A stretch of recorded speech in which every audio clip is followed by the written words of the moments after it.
जिज्ञासु मित्रों, बहुत बहुत अभिनंदन है आप सभी का दिव्य सृजन में। प्रत्येक दिवस की भांति आज फिर हम यहाँ पर लाइव चर्चा शुरू कर रहे हैं।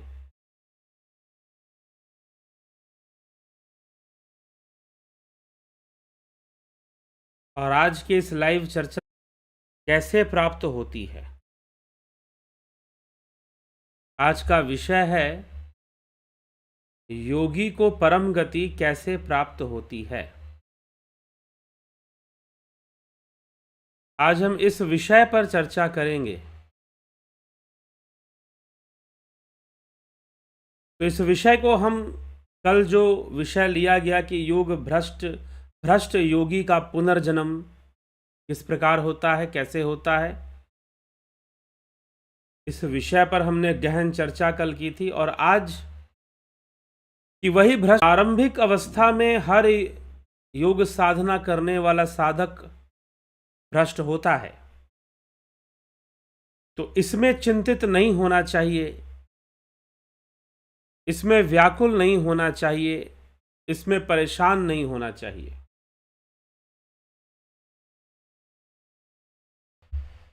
शुरू करेगा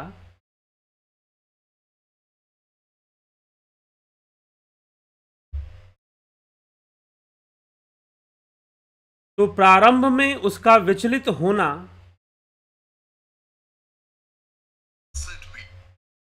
स्वाभाविक है। तो प्रारंभ में उसका विचलित होना स्वाभाविक है। प्रारंभ में तो योगी विचलित होता ही है। तो किसी का भ्रष्ट योगी बनना कोई ऐसा विषय नहीं है कि वो नहीं हो सकता है। इसकी बहुत हद तक संभावना है कि वो भ्रष्ट हो सकता है। इसकी काफ़ी संभावना है कि योगी भ्रष्ट हो सकता है। प्रारंभिक अवस्था में उसके भ्रष्ट होने की अत्यधिक संभावनाएं होती हैं। तो हमें यह विषय थोड़ा समझना चाहिए कि भ्रष्ट होना एक स्वाभाविक सी प्राकृतिक क्रिया ही है। लेकिन वही योगी जो भ्रष्ट होता है, बाद में अपनी ही योग साधना के प्रभाव से मृत्यु को प्राप्त करने के बाद जब उसका दोबारा जन्म होता है, पुनर्जन्म होता है, तो वह योगी जो है श्रीमानों के घर में जन्म लेता है। श्रीमानों के घर में अर्थात श्रेष्ठ लोगों के घर में, योगियों के घर में, पुण्य आत्माओं के घर में ही ऐसे योगी का जन्म हो पाता है।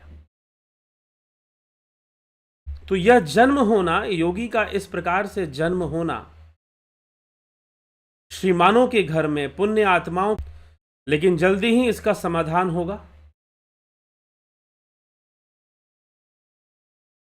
और यह विषय, इस पर हम चर्चा उत्पन्न हो रहा था, कनेक्शन प्रॉब्लम, जिसके कारण बीच में आपने व्यवधान एक महसूस किया इस कार्यक्रम में। लेकिन फिर से अब हम जुड़ गए हैं और यह कार्यक्रम अब आगे बढ़ेगा। तो आज का जो हमारा विषय है, योगी को परम गति कैसे प्राप्त होती है, श्रीमद् भगवद गीता। तो योगी को परम गति, पीछे जो हमने व्याख्यान में जो चर्चा किया वह यह था कि एक भ्रष्ट योगी जो योग मार्ग से विचलित हो गया है, मोहित हो गया है, उसका योग कभी व्यर्थ नहीं जाता। हो गया फिर भी उसने जितना भी योग साधना की है, उसके द्वारा की गई साधना, उसके द्वारा किया गया प्रयास कभी व्यर्थ नहीं जाएगा। अगर उसकी मृत्यु हो जाए तो उसका जो अगला जन्म है वो श्रीमानों के घर में, अर्थात पुण्य आत्माओं के घर में उसका जन्म होगा। एक दिव्य जन्म को वो प्राप्त करेगा। और ऐसा जन्म बड़े ही सौभाग्य से होता है। भगवान श्री कृष्ण विशेष रूप से इस बात को श्रीमद् भगवद गीता में बता रहे हैं और समझा रहे हैं। तो विशेष रूप से योगी को ऐसा जन्म प्राप्त होता है। तो श्री कृष्ण कहते हैं, अथवा योगी नामेव कुले भवति धीमताम एतधि दुर्लभतरम लोके जन्म यदि दृशम। अथवा वैराग्यवान योग भ्रष्ट ज्ञानवान योगियों के कुल में ही जन्म लेता है। और इस प्रकार का जो यह जन्म है संसार में निसंदेह बहुत ही दुर्लभ है। ऐसा जन्म होना निसंदेह बहुत ही दुर्लभ है, यह समझना चाहिए। तो ऐसा जन्म योगी को प्राप्त होता है यदि वो अपने योग को पूर्ण नहीं कर पाता। साथ ही यह बात भी समझ लेना है कि भला हम योग भ्रष्ट हो ही क्यों, हम योग से विचलित हो ही क्यों, मोहित हो ही क्यों, मोहित और विचलित होकर हम भ्रष्ट हो क्यों हो। हमें नहीं होना चाहिए भ्रष्ट, लेकिन यह भी है कि जिसने नई नई शुरुआत की है संभवतः वह योग भ्रष्ट हो जाए, संभवतः वह विचलित हो जाए, संभवतः वह मोहित हो जाए, लेकिन फिर भी उसका प्रयास कभी रुकना नहीं चाहिए। प्रयास करने वाला योगी, ईमानदारी से प्रयास करने वाला साधक, ईमानदारी से प्रयास करने वाला योगी निश्चय ही अपने लक्ष्य की प्राप्ति करता है। लेकिन यदि वो योग भ्रष्ट होता है तो भी उसने जितना योग किया, जितनी साधना की, वह व्यर्थ नहीं जाएगा। या फिर उसने सिद्धि को प्राप्त नहीं किया और सिद्धि प्राप्ति से पूर्व ही उसकी मृत्यु हो गई तो भी उसका योग व्यर्थ नहीं जाएगा और वह श्रीमानों के घर में जन्म लेगा। ऐसा जो जन्म है वह दुर्लभ जन्म कहलाता है, यह दुर्लभ जन्म कहलाता है। इसलिए हे अर्जुन, वहां पर उसको पहले मनुष्य जन्म की साधन संपत्ति अनायास ही प्राप्त हो जाएगी। अर्थात पिछले जन्म में जो उसकी साधन संपत्ति है, साधन संपत्ति का अर्थ क्या है? योग साधना की जो संपत्ति है, योग साधना रूपी जो संस्कार हैं और जो साधन है, जो उसे संपत्ति कहा जा रहा है। एक संपत्ति जो धन वैभव, बैंक बैलेंस और लोग बहुत कुछ जमीन जायदाद, सोना चांदी, बहुत कुछ इकट्ठा करते हैं, लेकिन एक संपत्ति साधना की संपत्ति है। तो श्री भगवान यहां पर कहते हैं कि जो साधन संपत्ति है, योग की जो संपत्ति है,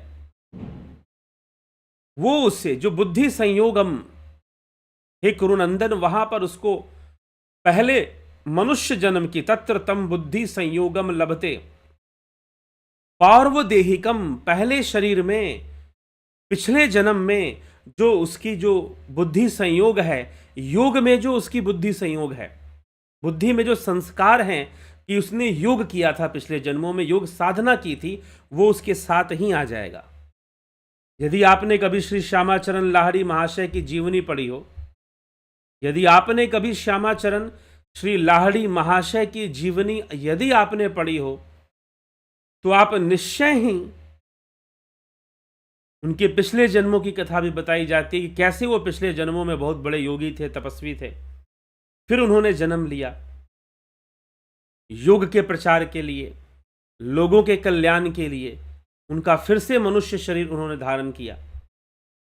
तो इस प्रकार से योगी अपनी पिछली साधना से प्रभावित होकर नूतन शरीर धारण करता है। तर्त तम बुद्धि संयोगम लभते पार्वदेहिकम यतते चतत भूतो भूय संसिधौ कुरुनंदन।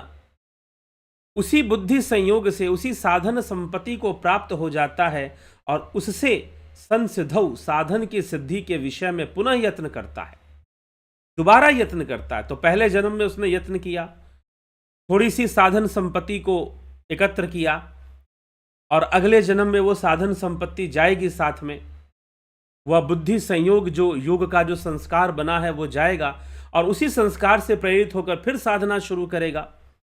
हो सकता है कि इस बार भी उसे लक्ष्य की प्राप्ति ना हो सकता है कि इस बार भी वो योग सिद्धि को प्राप्त ना कर पाए, और हो सकता है कि इस बार भी वह विचलित हो जाए, मोहित हो जाए और योग भ्रष्ट हो जाए। इसकी संभावनाएं दोबारा बन सकती हैं और दोबारा हो सकता है। फिर भी परेशान होने की जरूरत नहीं है, फिर भी विचलित होने की आवश्यकता नहीं है, क्योंकि यदि ऐसा होता है कि दोबारा से पिछले जन्मों के संस्कार मिलने के बाद भी अगर दोबारा योग भ्रष्ट होता है, दोबारा विचलित होता है, लेकिन उस जन्म में भी उसने जितनी साधना की है, पूर्व अभ्यासेन तेनैव ह्रियते ह्यवशो अपि सह जिज्ञासुरपि योगस्य शब्द ब्रह्माति वर्तते। वह श्रीमानों के घर में जन्म लेने वाला योग भ्रष्ट मनुष्य या साधक भोगों के परवश होता हुआ भी, यदि वो भोगों के परवश हो गया था उसके बाद भी पहले मनुष्य जन्म में किए हुए योग का अभ्यास के कारण पूर्व अभ्यासेन तेनैव ह्रियते ह्यवशो अपि सह जिज्ञासुरपि योगस्य शब्द ब्रह्माति वर्तते। पहले मनुष्य जन्म में किए हुए अभ्यास के कारण श्रीमानों के घर में जन्म लेने वाला योग भ्रष्ट साधक, योगी साधक परवश होता हुआ भी अपने पिछले जन्मों के अभ्यास के कारण वह योग की ओर खिंचा हुआ चला आएगा। जैसे कि राजा भर्तृहरि, जैसे कि राजा ययाति, जैसे कि महात्मा बुद्ध, इनका जीवन कैसा था? इनके प्रारंभिक जीवन को आप देखेंगे तो भोगों से परिपूर्ण था। ये भोग में लिप्त रहे, लेकिन बाद में फिर सब कुछ छोड़ योग की ओर चल पड़े। राजा ययाति इतने भोग में लिप्त कि अपने छोटे पुत्र की जवानी मांग ली उन्होंने, भोगों को भोगने के लिए, अप्सराओं के साथ विहार करने के लिए। भर्तृहरि ने विवाह किए कई, फिर अंत में आंखें खुली तो योग की ओर चल पड़े, क्योंकि पिछले जन्मों का योग अभ्यास के संस्कार थे, भले भोग के वश में हो गए। भगवान बुद्ध, महात्मा बुद्ध, उनके पिता ने उनके जीवन को भोगों से भर दिया, संसार के सारे भोग दे दिए, खुली छूट दी कि तुम मदिरा पान करो, तुम वैश्यागमन करो। पूरी खुली छूट दी गई सिद्धार्थ गौतम को, यहां तक कि उनको मदिरालय भेजा गया, उनको वैश्यालय भेजा गया, नृतंगनाओं के पास भेजा गया। लेकिन फिर भी एक समय आया और तथागत चल पड़े सब कुछ छोड़कर, ज्ञान की खोज में, सत्य की खोज में। तो पिछले जन्मों का जो संस्कार है, यहां पर एक, अगर हम योगियों की कहानियां देखें, जीवन देखें, जीवनी को जानने और समझने की कोशिश करें, तो उसमें आपको ऐसी कई घटनाएं मिलेंगी, ऐसी कई घटनाएं मिलेंगी। तो वही भगवान यहां पर लिख रहे हैं कि पूर्व अभ्यासेन तेनैव ह्रियते ह्यवशो अपि सह जिज्ञासुरपि योगस्य शब्द ब्रह्माति वर्तते। कि वह श्रीमानों के घर में जन्म लेने वाला योग भ्रष्ट योगी साधक भोगों के वशीभूत होता हुआ भी उस पहले मनुष्य जन्म के किए हुए अभ्यास के कारण ही वह योग मार्ग पर खिंचा चला आता है, क्योंकि योग का जिज्ञासु भी वह शब्द ब्रह्माति वर्तते, अर्थात कि वह शब्द ब्रह्म का भी अतिक्रमण कर सकता है। अर्थात कि शब्द कहने का मतलब क्षर और अक्षर ब्रह्म की चर्चा होती है, शब्द और निशब्द। निशब्द अक्षर है और शब्द क्षर है। क्षर कहने का मतलब यह संसार, जिसका क्षर संभव है, जिसका विनाश संभव है, तो उस शब्द से भी परे जाकर शून्य में स्थापित होने की उसका सामर्थ्य होता है। भले ही वो भोगों में वशीभूत दिखाई दे रहा हो, भले ऐसा लग रहा हो कि वो भोगों के वश है, लेकिन फिर भी वह उतना सामर्थ्य रखता है, वैसा योगी वो हो जाता है, क्योंकि पिछले जन्मों की जो साधना संपत्ति है वो उसके साथ जुड़ी हुई है। अगर आपको कोई दिखाई दे, इसीलिए बड़े मुश्किल से ऐसे योग बनते हैं। यदि कोई आपको दिखाई दे, जैसे कि राजा जनक, कोई ऐसा योगी जो बड़ा ही सामान्य जीवन जी रहा हो, फिर भी योग की ऊंचाइयों को छूने में सफल हो रहा हो, हालांकि बाहर से समझने वाली ये सब बातें नहीं है, लेकिन बड़ा ही सामान्य जीवन जी रहा हो और फिर भी योग की ऊंचाइयों को छूने में सफल हो रहा हो, तो पिछले जन्मों की साधना संपत्ति उसके पास है। साधना संपत्ति, एक संपत्ति जो आप इकट्ठा करते हो, बैंक का बैलेंस है, जमीन जायदाद है और बहुत सारी चीजें हैं, और एक यह साधना संपत्ति है। और कई बार इस साधना संपत्ति के साथ राजा महाराजा जन्म लेते हैं। विक्रमादित्य जैसे राजा, अशोक की कथा हम सुने, सम्राट अशोक की कथा कहानी हम सुने, तो वह क्या था? राजा होने के बाद भी एक भोग वृत्ति, एक महत्वाकांक्षा पूरी दुनिया को जीतने की सम्राट अशोक के अंदर थी। युद्ध के बल पर, तलवार के दम पर शासन करने की। लेकिन अचानक से कुछ बातें समझ में आ गई और साधना के मार्ग पर प्रवृत्त हो गए। राजा भर्तृहरि, राजा पीपा, राजा भोज, जिन्होंने पतंजलि योग सूत्र का भाष्य दिया भोजवृत्ति के नाम से, तो ऐसे राजा महाराजा भी, वो राजा होकर भी, सभी भोगों से संपन्न होकर भी, वो उस ब्रह्म में लीन होने की यात्रा में पिछले कई जन्मों से चल रहे होते हैं। इसीलिए वो भोगों के बीच में रहने के बाद भी अपनी योग में वो लगे रहते हैं, क्योंकि उनकी पिछले जन्मों की ऐसी साधना संपत्ति होती है कि जरूरी नहीं कि वो पहाड़ों में जाएंगे, गुफा में जाएंगे। उस साधना संपत्ति के दम पर वह अपनी योग को भी आगे बढ़ा लेते हैं। तो यह मेल बड़ा ही दुर्लभ होता है कि किसी के जीवन में आपको ऐसा दिखाई दे कि वो सांसारिक भोगों से भी संपन्न है और योग से भी संपन्न है। और यह तभी संभव है जब पिछले जन्मों की साधना संपत्ति हो। तो भगवान यहां पर एक बहुत बड़ा रहस्य प्रकट कर रहे हैं। इसीलिए किसी योगी के पास जब हमें जाना है तो फिर उसके योग के ज्ञान को देखना है, ना कि बाहरी वेश को।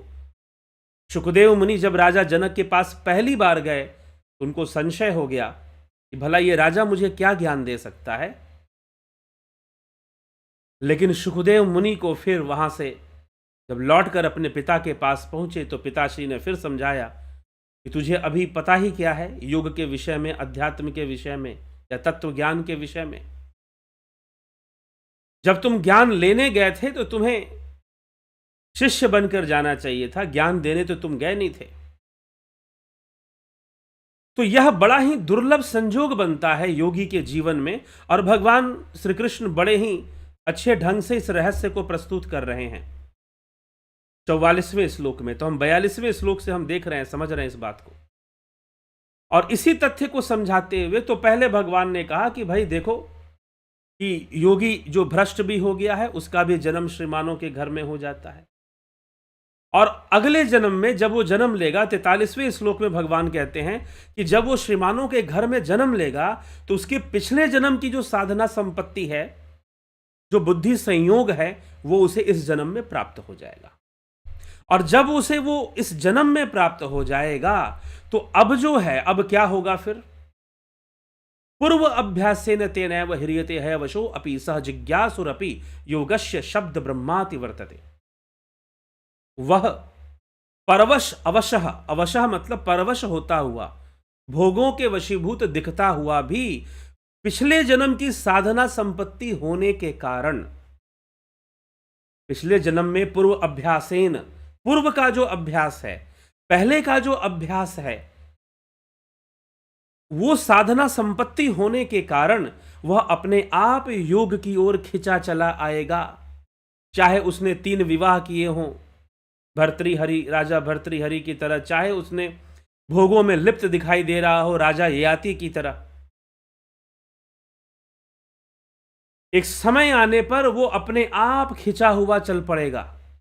या फिर वो हो सकता है कि सांसारिक रूप से दिखाई देते हुए भी, जहां पर एक साधारण मनुष्य के लिए सांसारिक माहौल में योग साधना कर पाना कठिन होता है, उसके लिए सरल होगा। बड़ी सरलता से वो योग की ऊंचाइयों को छूने लगेगा और बिना कोई कुछ तैयारी, विशेष तैयारी किए, क्योंकि पिछले जन्मों की साधना संपत्ति उसके पास होती है। और जब वो होती है तो ऐसा योग दिखाई देता है, ऐसी चीजें जीवन में आनी शुरू हो जाती हैं। तो परवश होता हुआ भी वह पूर्व के अभ्यास के कारण वह योग मार्ग पर खींचा हुआ चला आएगा। और योग का जिज्ञासु भी, ऐसा ज्ञानी व्यक्ति, ऐसा योगी व्यक्ति, वह संसार का अतिक्रमण कर जाएगा, क्योंकि उसके पिछले जन्मों की साधना संपत्ति अच्छी है, बैंक बैलेंस पिछले जन्मों का बहुत अच्छा है, पुण्य कर्म भी हैं और साथ में योग बल भी उसे प्राप्त हो गया पिछले जन्मों का। जब दोनों मिल जाता है तो यह प्राप्त होता है। इसीलिए अगर परलोक संवारना है, अगर अपना आगे का जन्म संवारना है, आगे का समय सही करना है, तो बहुत जरूरी है कि आप निरंतर अभ्यास में लगे रहें, कभी भी अभ्यास का त्याग ना करें, किसी भी परिस्थिति में अभ्यास को ना छोड़ें, शनै शनै अभ्यास में लगे रहें। फल ना भी मिलता हुआ दिखाई दे तो भी डेली कम से कम ध्यान योग में आप 1-1.5 घंटे का समय अवश्य दें। कुछ ना हुआ, कम से कम साधना संपत्ति तो एकत्र होगी, बैंक बैलेंस तो आपका बढ़ेगा ही बढ़ेगा और वो साथ में जाएगा। अब तक हमने ऐसा बैलेंस की बात कर रहे थे कि बैंक बैलेंस तो साथ में जाएगा नहीं, लेकिन ये जो साधना संपत्ति वाली जो बैंक बैलेंस है वो तो साथ में जाएगी ही जाएगी। वो जो साधना संपत्ति वाली बैंक बैलेंस है वो तो साथ में जाएगी ही जाएगी, इसकी चिंता करने की आवश्यकता नहीं है। इसीलिए बिना कुछ सोचे, बिना कुछ ज्यादा विचार किए हमें योग साधना के मार्ग पर चलते रहना चाहिए। इसके अलावा कोई विकल्प नहीं बचता है हमारे पास। हमें चलना चाहिए यथासंभव, जितना हमसे संभव हो सकता है उतना हमें ध्यान योग के मार्ग पर आगे बढ़ना चाहिए, क्योंकि बढ़ने के अलावा कोई दूसरा विकल्प हमारे पास नहीं होता। कोई दूसरा विकल्प हमारे पास नहीं होता। तो हमें योग साधना के मार्ग पर निश्चय ही बढ़ना चाहिए, यही एक विकल्प है। दूसरा क्या विकल्प हो सकता है? तो जरूर यह विचारणीय तथ्य है, हमें विचार करना चाहिए और भगवान बहुत बड़ा रहस्य यहां पर प्रकट कर रहे हैं। और अब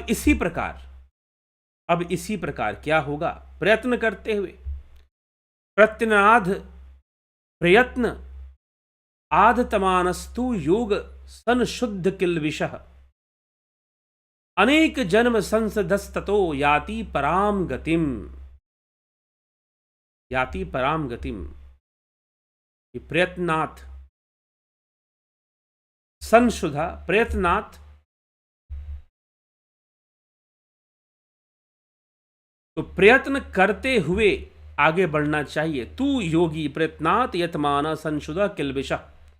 जो योगी प्रयत्न पूर्वक यत्न करता है उसके पाप नष्ट हो जाते हैं, और जो अनेक जन्मों से सिद्ध होता हुआ आगे बढ़ता है तो वह योगी फिर परम गति को प्राप्त हो जाता है। यही परम गति को प्राप्त करने का तरीका है। योगी को परम गति कैसे प्राप्त होगी?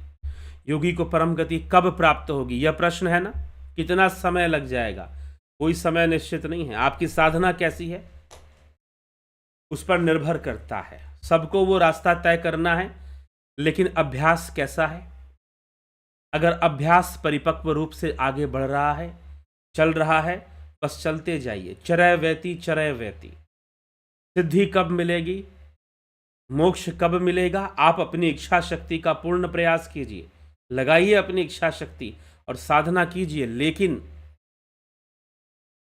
लेकिन जो भी आप साधन करेंगे, जो भी आप ध्यान योग करेंगे, जो भी अभ्यास करेंगे, उससे एक संपत्ति, साधना संपत्ति या साधन संपत्ति एकत्र होती चली जाएगी। अगर मोक्ष नहीं मिला, अगर लक्ष्य की प्राप्ति इस जन्म में ना हो पाई, तो इतना निश्चय लाभ होगा आपको कि आपकी के द्वारा की गई जो साधना है और वह जो साधना संपत्ति है वो आपको अगले जन्म में जरूर प्राप्त हो जाएगा। इसलिए बिना चिंतन किए, बिना चिंता किए, बिना टेंशन लिए, कुछ लोग बहुत ज़्यादा आध्यात्मिक भी होते हैं, मुझे संपर्क करते हैं कि मुझे इसी जन्म में मोक्ष चाहिए, मुझे अब अगला जन्म नहीं चाहिए। बहुत अच्छी बात है, आपकी बहुत अच्छी श्रद्धा है, आप मुमुक्षु हैं, लेकिन इसका उपाय भी यही है कि प्रयासरत बने रहें और चिंता ना करें। अगर अगला जन्म हुआ भी तो उस साधना संपत्ति के साथ होगा, उस साधना संपत्ति के साथ ही वो अगला जन्म होगा। इसके लिए चिंतित होने की आवश्यकता नहीं है। निश्चय ही लाभ प्राप्त होगा, लाभान्वित होंगे आप। आवश्यकता है निरंतर ध्यान योग के अभ्यास में लगे रहना यथासंभव। इसका मतलब यह नहीं कि सांसारिक कर्म नहीं करना है। सांसारिक कर्म तो आपको जो कर्तव्य रूप में सामने है वो करना है, लेकिन साथ ही साथ अपनी साधना संपत्ति को भी एकत्र करते रहना है और एक दिन निश्चय ही परम गति की प्राप्ति हो जाएगी। इस उद्देश्य से हम बढ़ें आगे, अच्छी बात है, लेकिन कई बार लोग करते हैं जबरदस्ती और फिर हताश होकर छोड़ देते हैं, अरे मुझसे नहीं हो रहा। कई बार लोग विचलित हो जाते हैं, अरे मुझे तो कुछ अनुभव ही नहीं हो रहा, कोई एक्सपीरियंस ही नहीं हो रहा, विचलित होकर छोड़ देते हैं। कुछ लोग मोहित हो जाते हैं, अरे जब भी बैठते हैं तो पीठ में दर्द, कमर में दर्द, पैर में दर्द, अरे ठीक है सोफा पे बैठ जाओ, जैसे बैठ जाओ, लेकिन छोड़ो मत, चलाते रहो, चलते रहो, आगे बढ़ते रहो। यही उपाय है, दूसरा कोई उपाय नहीं, दूसरा कोई विकल्प नहीं है। सिद्धियों का मोह भी मत रखो, बस करते जाओ, आगे बढ़ते जाओ, सीखो ध्यान योग और अभ्यास में रत हो जाओ, चलते बनो, आगे बढ़ते रहो। यही अनिवार्य है, यही जरूरी है। तो यह साधन संपत्ति है, इसी से बनेगी। अगर मुक्ति ना मिली, भगवान बहुत ही बड़ा रहस्य हमें समझाकर हमें प्रेरित कर रहे हैं, हम सबको, मात्र अर्जुन को नहीं। छठे अध्याय में जो श्लोक हैं वो इतने रहस्यमयी हैं और जीवन के कई प्रश्नों का उत्तर देते हैं, खासकर योग। पहला ही श्लोक दे दीजिए कि सन्यासी कौन, वास्तव में योगी कौन। अनाश्रित होकर जो कर्म फलों के प्रति अनाश्रित होकर जो कर्म कर रहा है वह सन्यासी, वह योगी है।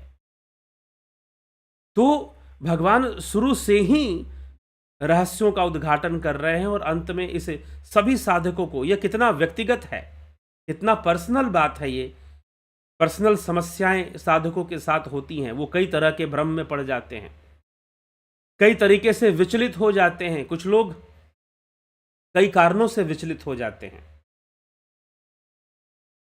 मोह के वशीभूत हो जाते हैं, विचलित हो जाते हैं, ध्यान योग छोड़ देते हैं, अभ्यास बंद कर देते हैं, अरे हमसे नहीं हो रहा, हमको नहीं समझ में आ रहा, छोड़ देते हैं। लेकिन फिर यहां पर यह जो भगवान कृष्ण समझा रहे हैं वो समझने की आवश्यकता। अगर वो बात समझ में आ गई तो कभी छोड़ोगे नहीं, चलते रहोगे, बस बनाए रखिए अभ्यास। मन लगे ना लगे जरूर बैठिए। कई बार मैं नहीं बोलता, आज किसी ने मुझे, शायद किसी से चर्चा चल रही थी तो किसी ने कहा कि मन करता है तभी तो बैठेंगे ना, मन ना लगे तो फिर बैठने का क्या मतलब। जी नहीं, ऐसा नहीं है, ये ध्यान रखिएगा। मन लगे चाहे ना लगे बैठिए, साधना संपत्ति बनेगी। जैसे एक मजदूर होता है वो काम करता है, एक मजदूर काम नहीं करता है। काम करता है, दोनों ही मजदूर काम करते हैं, लेकिन एक मन से काम करता है, एक बिना मन के काम करता है। एक बोल रहा है कि मन तो नहीं लग रहा लेकिन काम तो करना है तो करेंगे। तो दोनों को पगार जो है बराबर मिलती है, मन लगा चाहे नहीं लगा, काम तो किया ना। अगर मन नहीं लग रहा है तो आपने सुना क्या अब तक? आपने इस चैनल में क्या सुना? अभ्यास। भगवान कितना ज्यादा विशेष जोर दे रहे हैं, अभ्यास। अरे भाई, मन की कमजोरी अभ्यास है। किसी को तंबाकू खाने में पहली बार में अच्छी नहीं लगती है, लेकिन मित्रों के साथ रहते रहते उसकी आदत पड़ जाती है, एक अभ्यास हो जाता है, फिर वो प्रैक्टिस में चलता है। अभ्यास डाल लो, आदत बना लो। जैसे सोना आदत है, जैसे खाना पीना आदत है, वैसे ही योग करना भी आदत बन जाए। ध्यान योग किए बिना, बैठे बिना आपका मन ना माने, ना बैठो तो लगे कि भाई आज तो मैं बैठा ही नहीं, बेचैनी बनी रहे। ऐसा होना चाहिए। अगर ना बैठ पाओ 1 घंटे 1.5 घंटे तो मन बेचैन रहना चाहिए कि मैं क्यों नहीं बैठा। जैसे कि अगर सुबह नाश्ता नहीं किया, नहाया नहीं, तो मन बेचैन रहता है कि भाई आज तो मैंने नहाया नहीं, बताओ बिना नहाए ही घूम रहा हूं, अच्छा नहीं महसूस हो रहा, किसी से बात करने का मन नहीं कर रहा। अरे बिना खाए निकल गए, कमजोरी महसूस हो रही है। वैसे ही अगर ध्यान ना हो, अगर 1 घंटे की साधना ना हो पाए, ध्यान योग ना हो पाए, तो आपके मन में बेचैनी होनी चाहिए। आपको परेशान होना चाहिए कि अरे क्यों ना, ऐसी आदत डाल लो। डेली ध्यान योग में बैठने की आदत डाल लो।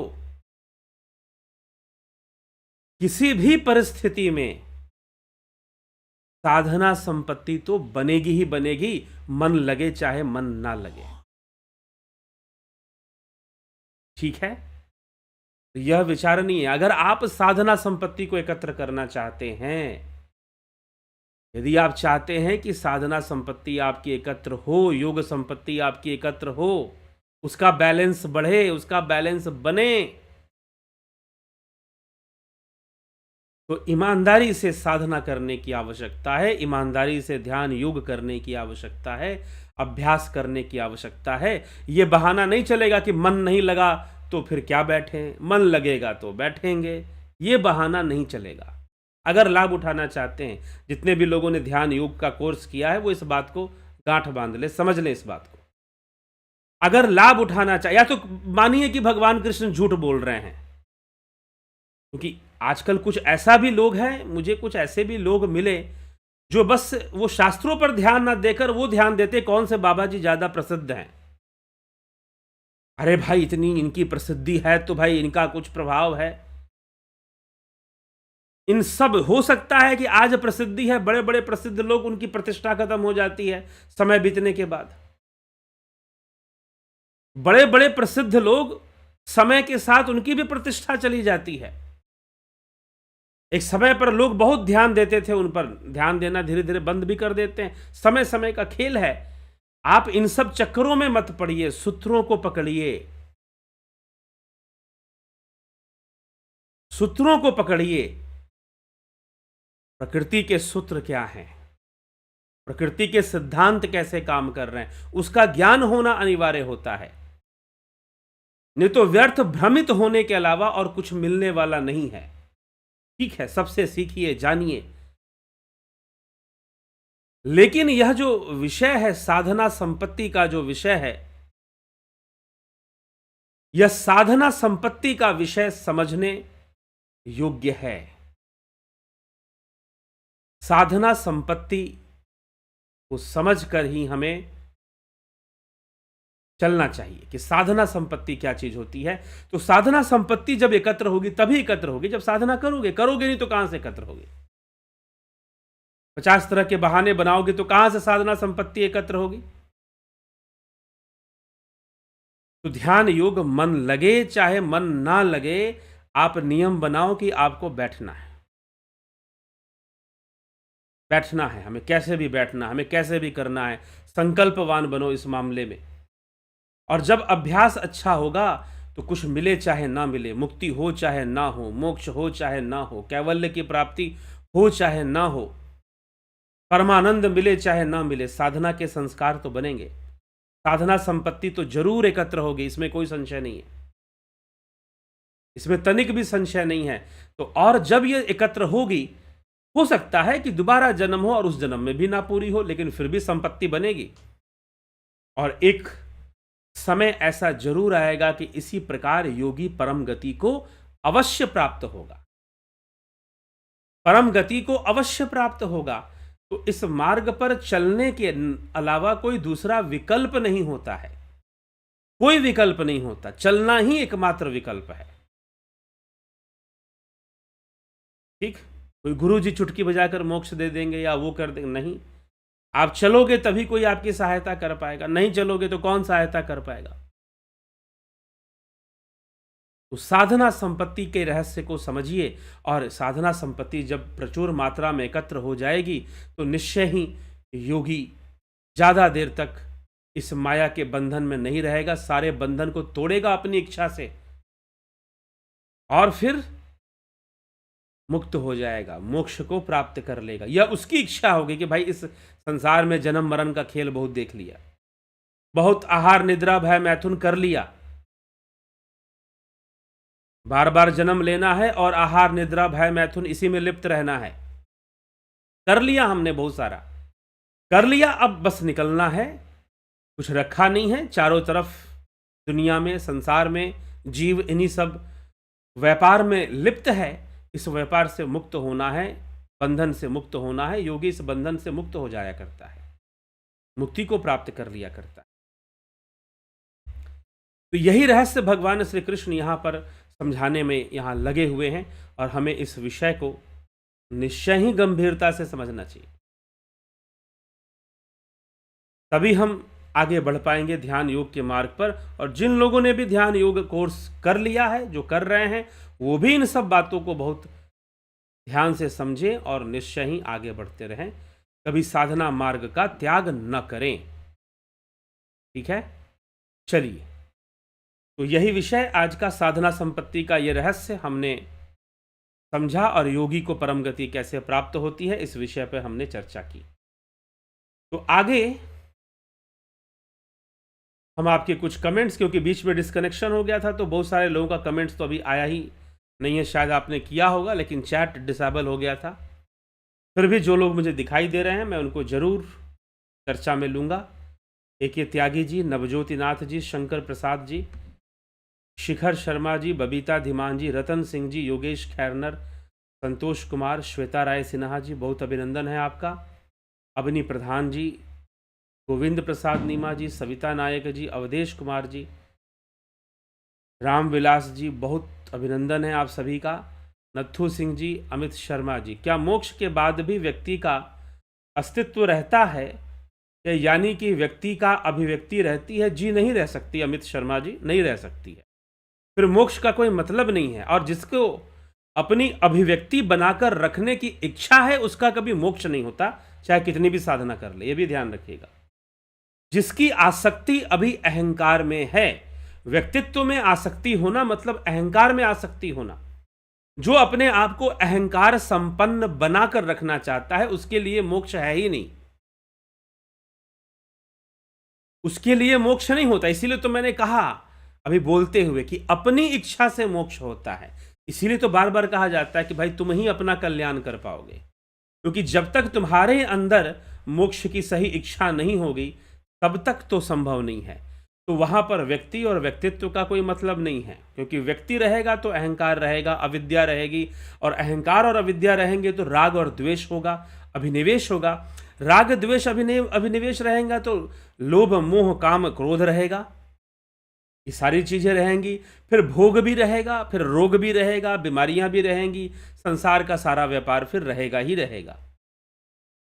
ठीक है, तो जब तक इस संसार से लेश मात्र भी आ सकती है, यहां तक कि लोक कल्याण की भी आ सकती है, तो भी व्यक्तित्व रहेगा और मोक्ष संभव नहीं होगा उस अवस्था में। लेकिन जहां मोक्ष संभव होगा, वहां व्यक्तित्व बनाए रखने का कोई मतलब ही नहीं है। ठीक है, तो इसलिए मैं ये विषय पहले भी कुछ लोगों ने प्रश्न किया है, उनको बता दिया भाई मेरी ही इच्छा नहीं हो रही है कि मैं ब्रह्मलीन हूं या मैं इस व्यापार से मुक्त हूं। व्यक्तित्व को बनाए रखना मतलब कहीं ना कहीं व्यक्ति चाहता है कि मेरी पहचान बनी रहे, कहीं ना कहीं ये वासना लिप्त है, तो फिर मोक्ष की कोई संभावना वहां पर नहीं रह जाती है फिर।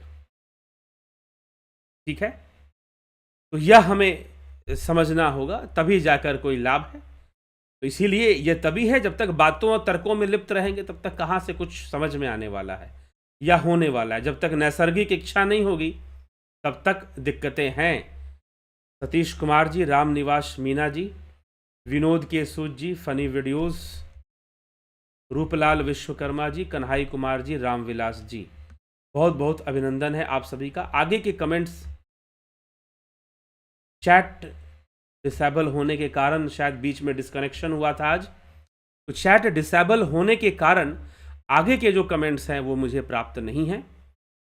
तो इसी तरह से हम अभ्यास, एक विधिवत अभ्यास तो भगवान कृष्ण बता ही रहे हैं कि जरूरी है, लेकिन एक विधिवत सिस्टमैटिक वे में, सरलता से, अगर आप किसी प्रकार का ध्यान योग आदि नहीं करते हैं तो सिस्टमैटिक वे में, वैज्ञानिक रूप से अनुसंधान करते हुए कि कैसे हम ध्यान में सही तरीके से उतरें और ध्यान का हम पूरा पूरा लाभ उठा सकें, इस उद्देश्य से ध्यान योग का ऑनलाइन कोर्स चलता है और यह ऑनलाइन कोर्स जो है 20 फरवरी से शुरू हो रहा है।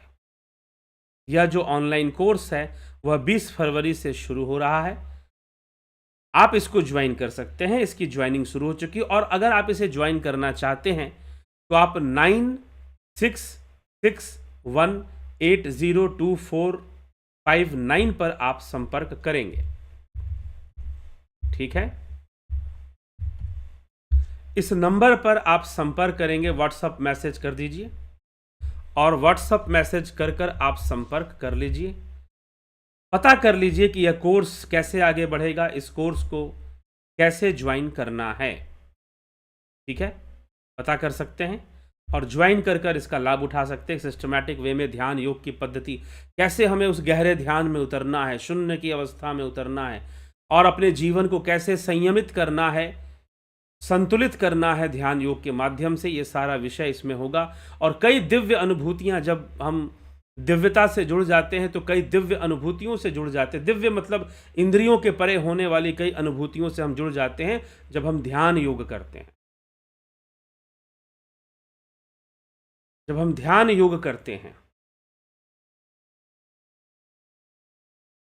तो ध्यान योग का अभ्यास आप शुरू कर पाएं अपने जीवन में, और ध्यान योग हमें मोक्ष मिलेगा, हमें ईश्वर प्राप्ति होगी, वह सब तो उसका अंततः लक्ष्य है। लेकिन सर्वप्रथम हमारा जो वर्तमान जीवन है उसको संतुलित रखने के लिए ध्यान योग बहुत ही जरूरी है आज के समय में। नहीं तो मनुष्य मानसिक रोगों से ग्रसित, मानसिक व्याधियों से ग्रसित, मन का असंतुलन बहुत झेलता है, बहुत झेलता है। लेकिन यदि उसे सही रास्ता या सही मार्ग मिल जाए तो वह अपने जीवन को अच्छे ढंग से जीना सीख जाएगा।